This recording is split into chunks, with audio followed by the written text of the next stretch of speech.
All right, so here at the ETS, and we've managed to find some time in the busy schedule to get Scotty Ernst to sit down with us for, well, let's see how long this takes. And I thought we'd talk about kind of the state of the sport, really, kind of reflecting on yours and I experience of organising races. We're both racers ourselves, travel around to all sorts of different things. So I guess kind of starting off with, a lot of people know both of our backgrounds a bit. We've started in racing. You owned a model shop and a track for a good period of time, and then moved full-time into kind of the announcing space. And, that's now your job, to go around the world organising events, which is, in many people's eyes, an amazing job. A lot of time on airplanes, though, I guess, as well. Yeah, it is. So what's it really like? What's a week like for you normally? I guess it depends what time of the year and things like that. Is schedule changes depending if it's winter time or summer, but usually I'm flying out somewhere on a Wednesday, get there on a Thursday, races Friday and Saturday and Sunday, and wheels up again Monday, flying back home or flying to the next event, things like that. So it's I enjoy it for sure. Yeah. I'm blessed to be able to do this. Never thought it would become a career, as much do as organizing events and things like that. Never got that on the bingo card when we got out of high school. That was going to be so it's I do enjoy it though. And I'm right in thinking your kind of first real big gig was the Reedy race, when it was at Tamir and Mike Reedy kind of asked you to come along and announce that. That was one of your first sort of going along and announcing races. Was that kind of where things sort of really started for you in that area? Yeah, that's fair to say. I mean, it was, I blame him, I thank him, I do all of this, because of Mike Reedy. Mike and I built a really close friendship through the years after that. And he came before the Reedy race. I had a touring car race at my track. We had a small little cover track. It was called Midwest Touring Car Championship. And I had set some rules that Mike really liked, limited the motors to 12 turn. And after a hobby show one year, he calls me up and said, "Hey, Scotty, I like what you're doing. We're going to bring Mark Pavidis and Billy Easton to yours." Nice. This is in the TC3 heydays. Yeah. Greatest touring car ever. I'm just saying. Yep. Loved mine. And that changed that race from just a regional kind of Wisconsin, Minnesota, Illinois, in our part of the world, to a national thing. And then it blew up from there. We moved to our new location. And so Mike had a part in changing my business in a positive way, of putting it on a national scale for trackside. And then when he called me up one year and said, "Hey, Scotty, do you want to come out to the Reedy race and announce and race direct that?" And he says, "We'll pay you and we'll fly you out." And I always tell a story. It was Mike Reedy. I'd have done it for free. I mean, it was one of the biggest icons in our world of racing. Yeah. And that was the beginning of crazy journey I'm on, and really the beginning of his and my, dear friendship through all the years. Yeah. And then I guess since then you've built a number of races and race series yourself, and you've worked with other kind of organisers to be there. I guess you've got two kind of roles, haven't you? Sometimes you are the main man in charge of the whole event, organising everything like that, and sometimes you're kind of coming in just as an announcer. How do you sort of approach those two types of races differently that you might do? Well, one's way less stress. When I get hired, just blah, blah, blah, it's great. Show up at 8, turn the microphone on, and, 8 at night, shut it off. Those are great gigs, because then I don't have stress to organize things like that. And otherwise, I do the organization. After the Reedy race, we got that going a couple years. Then I came up with the concept to do a race in Vegas. Yeah. And we did the IIC for, 18 years or whatever, until Vegas just got too expensive, and our little toy car hobby couldn't afford to do it there. Yeah. So, they both have their plus and minuses, the good and the bad side. When you organize, as you got, the EWS, that series that you do, all the logistics behind it that people don't think about, making sure you got trophies and, car numbers and tires and all that stuff. Yeah. That adds a lot of stress to that, where the flip side is when I'm just hired to be MC, it's, as much fun, but just a little less stress. Yeah, that's nice. No, it's definitely true, because I think to my races and again, organising the races I do in the UK, it's the little things that people don't think about. It's, have you got the car numbers? Have you got have you got the right decoder? Have you got the right loop with you packed and stuff like that? And have you got a spare one in case that one breaks when you're there? And just all those things that people probably don't think about when racers rock up to an event and there's there's a track built, there's a track there, the race is going, let's race. Exactly. And I know how time crunch, you tell me the stories of the EWS, how time crunch you are, to have the manpower to build a track in, a short amount of time and still have everything else ready. It's tough.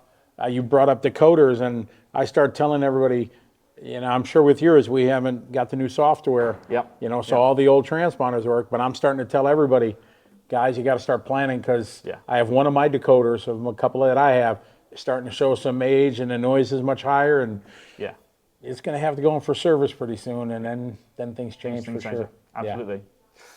And I want to talk a little bit about the different races that we're both involved in as well. And I guess, obviously we're here at the ETS, and we're both really into the electric touring car scene. Sure. And, you mentioned the Reedy race, that's kind of what started things off for you, electric touring cars. That's what my races have always generally been about. But I'll flash back to where you were, whatever it was, 2 weeks ago, in the Midwest, doing some dirt oval racing for 2 whole weeks of it.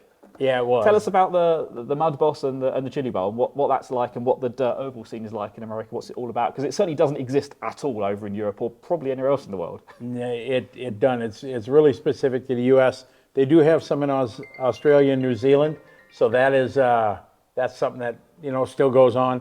But it was when I first got into the hobby in the 80s. Dirt oval was what I started with. Yeah. Got a converted RC10. Had a late model body on it, and dirt oval is what it was. So that's how I got into the hobby. Yeah. So it was special. And then I think 12, 13 years ago, I had a chance to get involved in the Chili Bowl. Some guys started it before me. They were just hobbyists that said, hey, there's the big race going on. So the Chili Bowl is a big midget race in America. Full skies, biggest race in the country, all the NASCAR stars. It's massive. And some guys that live in Tulsa said, hey, let's do an RC version of this. So they started it, and it grew and it grew and it grew, and it became just massive, more than they could handle. And they kind of wiped their hands of it. I think it was 2015 was the first year we took over. Yeah. And I was like, yeah, I'd love to do that, because you're kind of in the same property as a full-scale race. We'll get some of those people come on to expose them to the hobby. And then as we built, and when I had the opportunity, I had a vision of what I thought it could be, where it's almost like a hobby show, where we have all the manufacturers there showcasing their product, selling stuff to the dirt oval racers, meeting their customers, trying to reach potential new ones, and then hopefully get some of the big guys from next door to come. And now every year now we get more and more people that come over, and Kyle Larson, Tony Stewart was hanging out all week, some big NASCAR guys in America. So it's really, really neat, and it's just a different discipline. No different than off-road or on-road or 12 scale, just this is what they love to do. And it's really grown to be something really special, and it is pretty much just an American thing, except I give a shout out to Abby and Mirko from here in Germany. They come for the last 2 years. Oh, cool. And they come and have an absolute blast. They're big NASCAR fans at Dirt Oval, and they come over and have a blast and have so much fun. So it is kind of just U.S., but there's some fringe guys outside the U.S. that love it. But it's a huge race. You've got 100, was it 400 or 500 entries or something like that? Maybe a few more. I think we almost just under 600 this year. So it's crazy, but it's become the world championships of dirt oval, because the dirt oval community in the sanctioned world of racing really is not even considered. IFMAR doesn't acknowledge it. Roar did in the 90s, and I think early 2000s, then they stopped having it on their radar. No national championship, nothing like that. So as we built the race up, obviously, like I said, dirt oval's a special place in my heart, because that's what I started with, and I felt bad that these guys don't get the recognition that they deserve. And through the last couple of years, it's really grown to be, if you win this race, it's big. Then 2 years ago, I said, there's an elite of the dirt oval world, the Orlowskis and Reinhardts and Volkers and stuff of the oval world. And I said, let's take the Reedy race concept, pull these guys out, give them an invitational, do heads-up racing, and truly give that winner the world championship, because there is no world championship in dirt oval. And it's as big in America as other disciplines, so they deserve it. So I did that, and it's been a big success the last couple of years. Well, that's one of the classes. You say, we've got so many classes in RC. I think it's worth us talking about Nitro on road as well, from two perspectives. Number one, that's your class of racing now, and also then for my side, it's the ENS, the Euro Nitro series that we have over here in Europe, and been fortunate enough to join up with Uwe a good few years ago now. I think it's 10, 12 years ago now. It goes quick. It does you indeed. know it does. And obviously, you've been over and raced at some of those as well. We've got the Oslo Open as well that you and I both at, and we have a blast there as well, and get to tag team some of the announcing there too, which is really cool. And that was something that I think certainly in Europe, nitro racing on road really seemed a decade ago to be kind of on the down, and I don't know what's turned it around really. Whether it's just the way we've kind of put a new spin on it with the ENS and trying to bring some of like the same sort of style as what we do at the ETS races to ENS. We're just making really well organised races that people can come along and enjoy. It focuses both on the competition side and on the fun side, because there's only going to be one guy standing on top of the podium, but you've got to have 100 other guys there who want to be there to race and probably know they're not going to be on top of the podium. And you got yourself even travelling over to come there and race for fun, and other guys from the States coming over as well and from all around the world. So that's really nice for us to do it. What is it that makes you come over and race those races with us, but also race at the kind of the on-road stuff and the gas on-road stuff in the US now as well? 12 scale was my favorite, back in the day. I loved, touring car, but 12 scale was it. My first Roar Nationals was that I won was 12 scale, so it was always something special. And then I started doing a Asian series that really kind of took off, and got to try a car for the first time. And Michael Salvin, I got to MC a race in Romania, and Michael Salvin let me drive his car once. And Michael, if you watch this, you ruined me. That was if you ever get to try a 8 scale on road, don't try it, because man, You're not coming back from that. Man, it was the most fun I've ever had racing. And I could list a million things of why. It's just, they say it's the Formula One of racing, it truly is. Yeah. I mean, the whole pit stops every 4 minutes. Well, in Asia, they ran every 3.5 minutes. So tire changes and 45 minutes of just being on your tiptoes for that, knowing if you blink at the wrong time, you just kit your car up and it's done. So all those things, and I mean, working on a car at the end of a day, you're full of grease and everything. You feel like you worked on a real race car, at least I do. Yeah. And it's all those things really made it fun, and I think it adds to the mystique of that. Yeah. There's so much into it. Nitro racing is, anybody that knows, there's a lot to it. It's not just plug in a battery and go. There's so much aspects to it. But having that with the 2-speed and it just makes really, really unique. And to flip that, why do you enjoy it so much being part of it? Because I know I do when I get to announce it, but what do you love about it so much? I think it's the same stuff really. It's when you coming from the electric background, we're used to those 5-minute races. Every race is 5 minutes. Practice, qualifying, finals, they're all 5 minutes. Try not to die now. Not getting emotional about it, right? And then the first time I went to a couple of nitro races and really saw how the game changes through the event. People approach it so differently as they're going through things. Some of the guys in practice, they're thinking about, right, what do I need to do already for the finals maybe? And then people are running practice differently. People are running then qualifiers differently. Okay, yeah, you've got to qualify and you want to be, in the ENS we put 10 cars into the main directly, but in other races you do like Christmas tree finals and might only be 1 or 2 guys go direct to the main, and then you've got to race through the lower finals. So seeing how it's very often we see in electric racing, the top 10, not a lot of change in the final once you've done the qualifying. So you get yourself in the top 3, you're probably going to win it.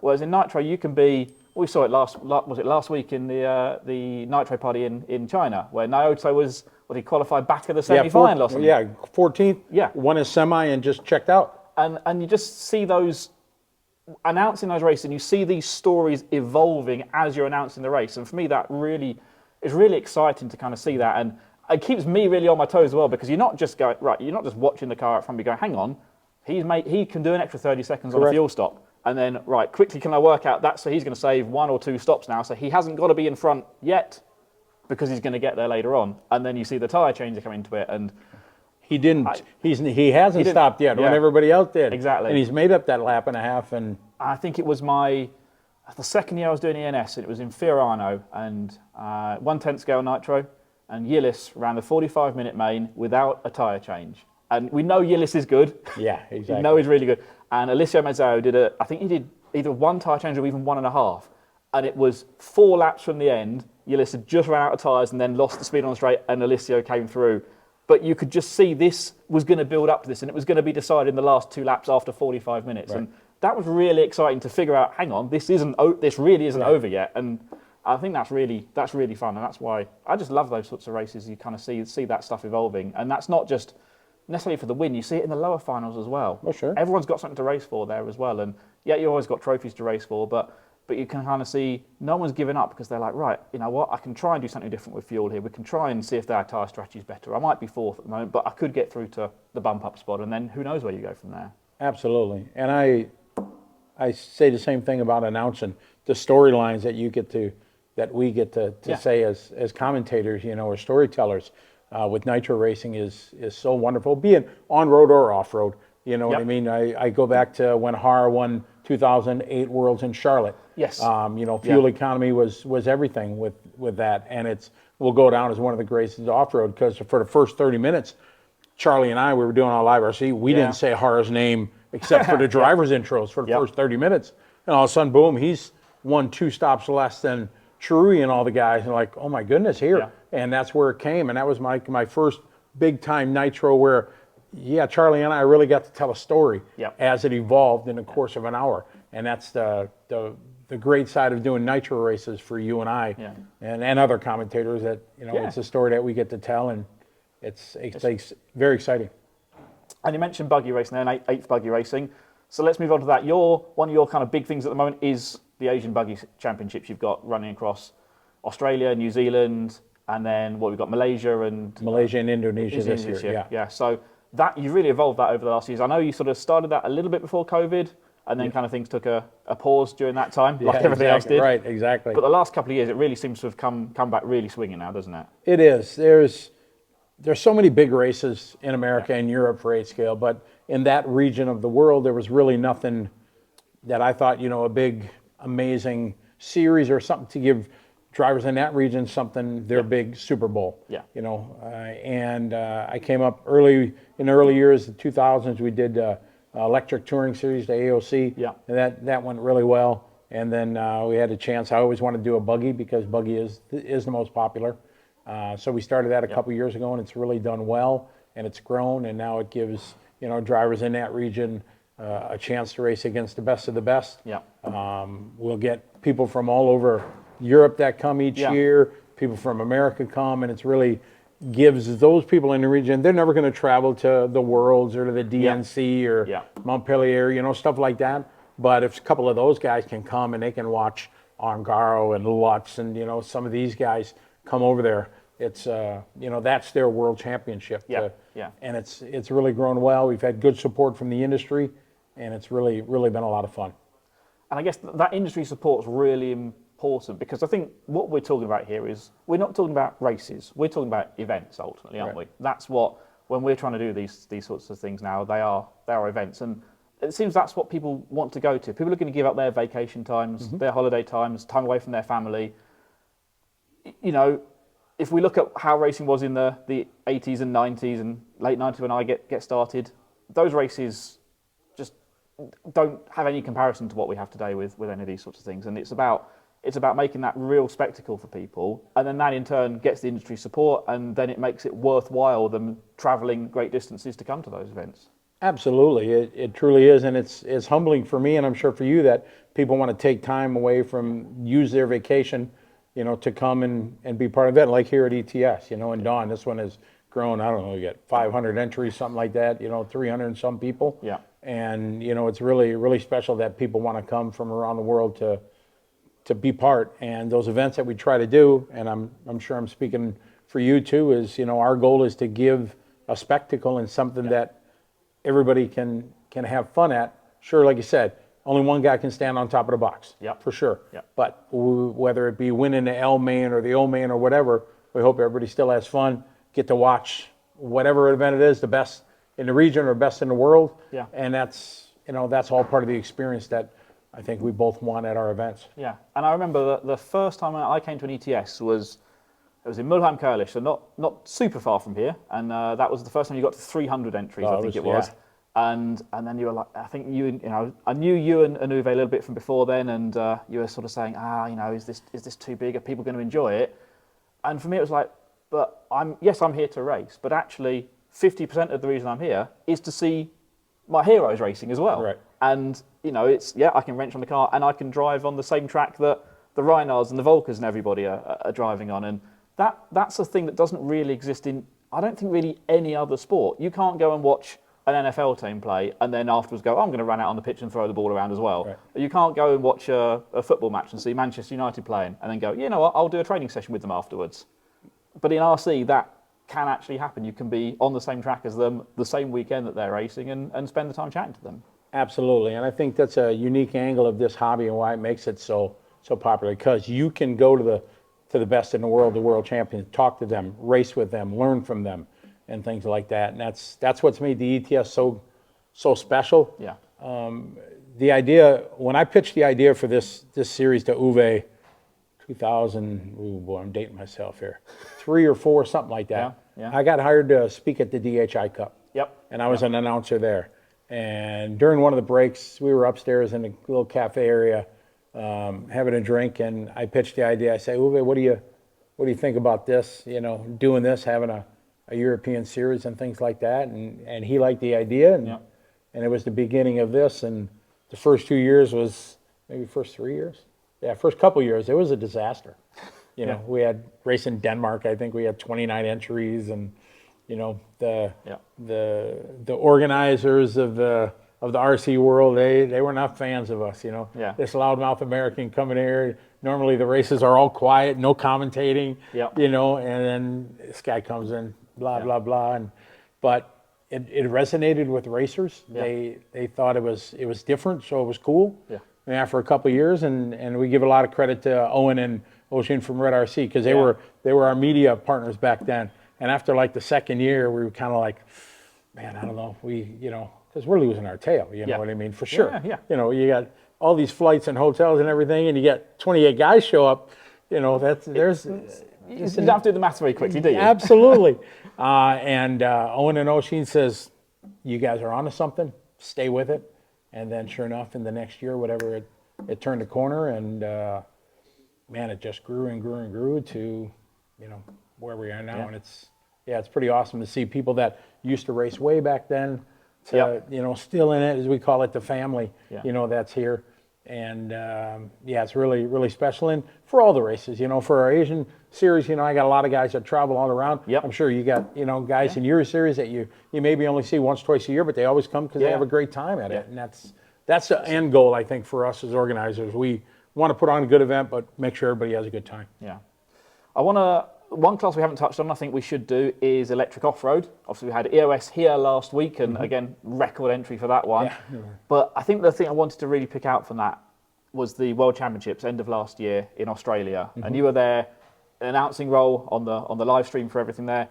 I was sitting at home watching it, and to me, that came across as one of the best World Championships, one of the best RC races we've ever had. I think that was the example of, to me, an event. Everything worked amazingly well, and a huge credit to all the team behind that one. And what was it like being on the ground there, and what was the atmosphere like actually trackside as you were going through, particularly like those brilliant finals we had in all the A-mains actually?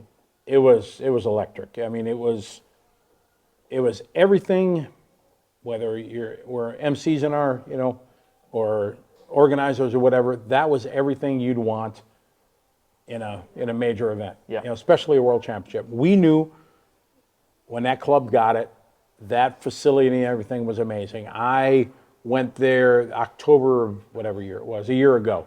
I went down there, and Chase Lemieux went with me. And we went down there. I went there just as a racer. I had a bunch of freaking flower miles. Let's burn them. And let's go, because I want to race outdoor, loose dirt off-road. And when I went down there, and the whole park setting, eucalyptus trees around, and cockatoos flying over, and the club was great, I just knew this was going to be something special.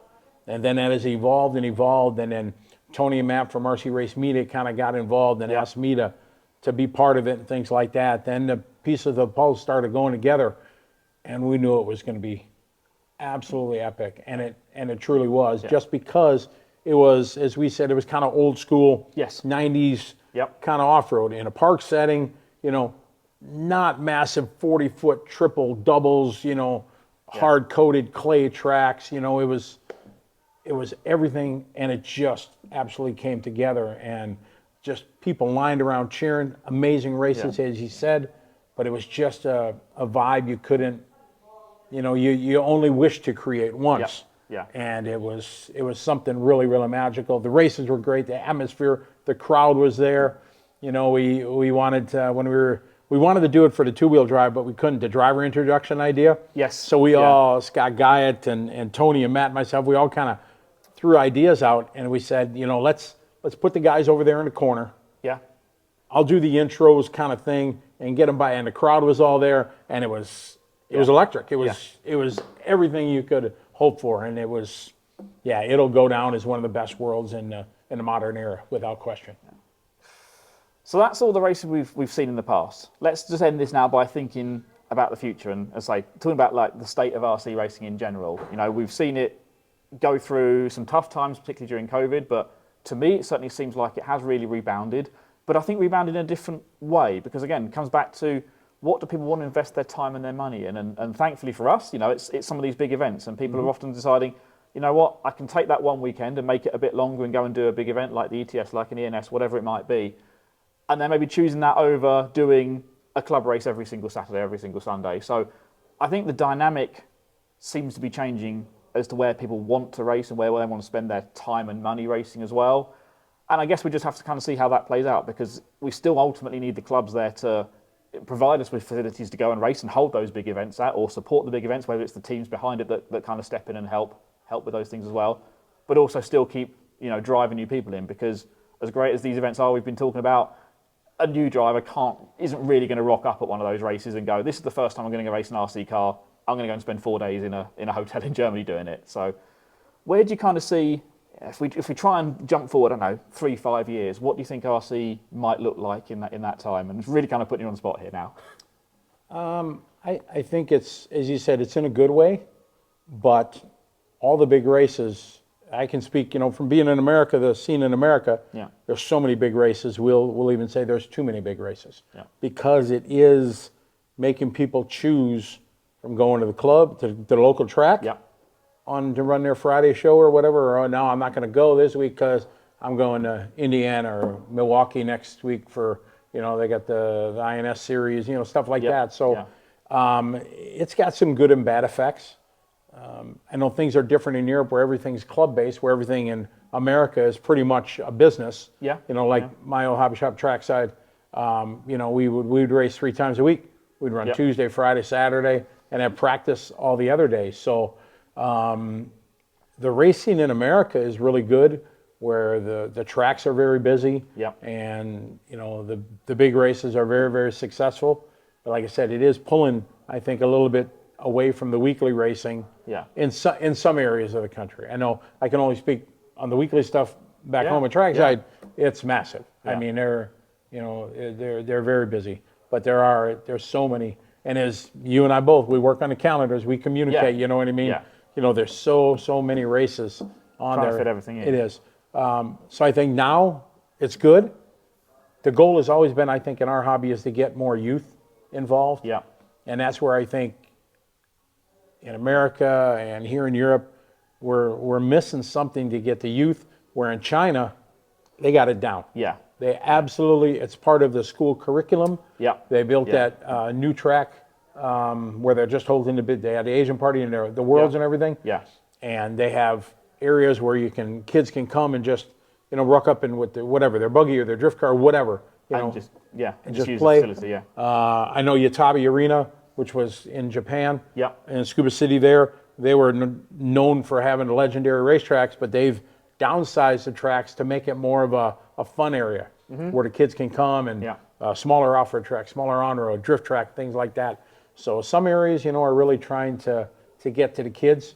I'm a big fan of what the BRCA does. Obviously, you're from the UK and everything. They got what do they call it? Have a go. To have a go. So when they have the big nationals, they got a small little track with some Schumacher little 12 scale cars that are are built to take the pounding with an oval with a small chicane, so people can come up and try it. Yeah. So I'm a big supporter of what the BRCA does in Yeah. that, because that people in the mall, the MKGP is coming up in a week or two, and man, when I had the opportunity to announce there, was great because there were so many people just coming, watching us run there, and then they could try it. So I think that's something that's missing that needs to be done more. Yeah, and I guess to do that, we need more staff, more volunteers, more people helping on the other side of the fence as well, which is always tough, but hopefully people can kind of see that's how we keep growing it as well. It is, but I think that's also a problem that we're having in the sanctioning bodies of our world, whether it be IFMA or ROAR or BRCA or EFRA or whatever. If we go back to when RC first started, people worked 9 to 5. Yep. There was no Saturday and Sunday work. It was, people had time to volunteer. Yes. Now, all the organizing sanctioning bodies are still all volunteer, but people are working, 26 hours a day in life, so they get done, they finally get home at 7 o'clock, 7:30 or whatever. They don't have the 2 or 3 hours to do the volunteerism like they did. Yep. And, I'll upset a lot of people by saying this, but I really think the sanctioning bodies should be, the president or whatever should absolutely be a paid position. And I will I think ROAR, we pay, $35, $40. I'll gladly pay $50 or whatever, to have somebody in position that does all the things us as organizers. Yeah. I think that should be a paid, and I think the industry would support it as long as they did their job. Yeah. One of the big problems I have is if you get a race, you're given the Worlds or whatever, or the Nationals. Congratulations, Ali, got it. Now you go out and get sponsorship from everything. Yep. I don't think that should be my job. Yeah. That should be our sanctioning body's job to do it. But they don't have the time to do it because they're doing all the other things to keep the organization going. So, and then on that sort of point as well, that's the thing that I've seen as well. And talking to Matt and the team from RCTV, I know they face the same thing. That you go to an event there, and you've got the track is going to trying to get sponsors out of the industry, and then you've got the media companies trying to get sponsors out of the industry. You maybe want to bring an announcer in, so you're trying to get some sponsorship for that to happen. Right. The sanctioning bodies are trying to get some money in different ways as well, so they can fund the different things they want to do. And because then everyone's going out to everybody, you end up with all this sort of mishmash of things, and compare that. I know it's the gold standard, but you look at like Formula One.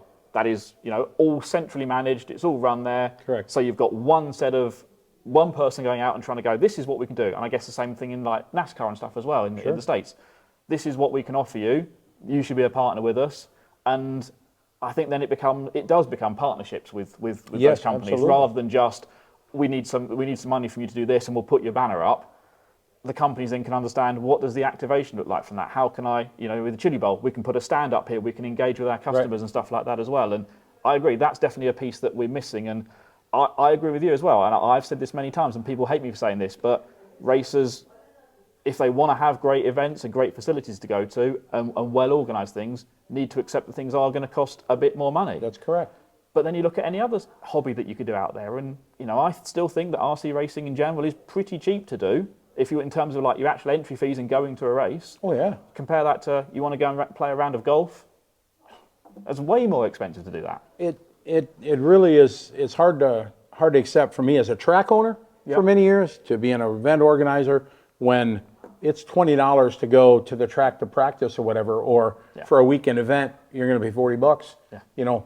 People gripe and complain, oh my God, how can you do that? But they'll spend $20 to go watch an hour and a half movie without hesitation and buy a $12 popcorn, and they got $40 into a 2-hour event.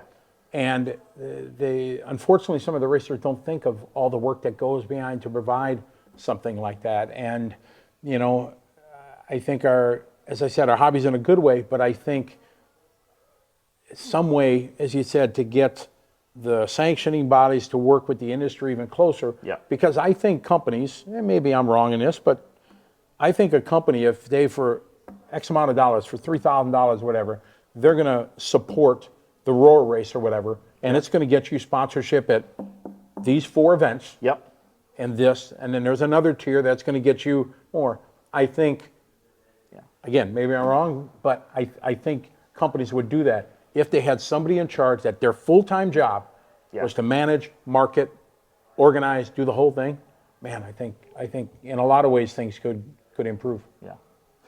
But the positive is we've got a lot of people racing at the moment. Yeah. And a lot of people still wanting to go to races, and really great that most of the races that we put on get sold out, and the headache we then have is, can I get anyone else into this one? And I've got this waiting list of 50 people to try and go through, and going to make someone upset at it. But we've got to keep making sure we're building on that and not just resting on the going, yeah, we're doing a great thing if we've got all these entries here. We'll just leave that running there. Actually keep thinking how we keep building on that, so we still get the people wanting to do it again next year, the year after, and the year after that as well. And that's the challenge for us. I know the worst part of organizing an event is when I have to have a waiting list. Yeah.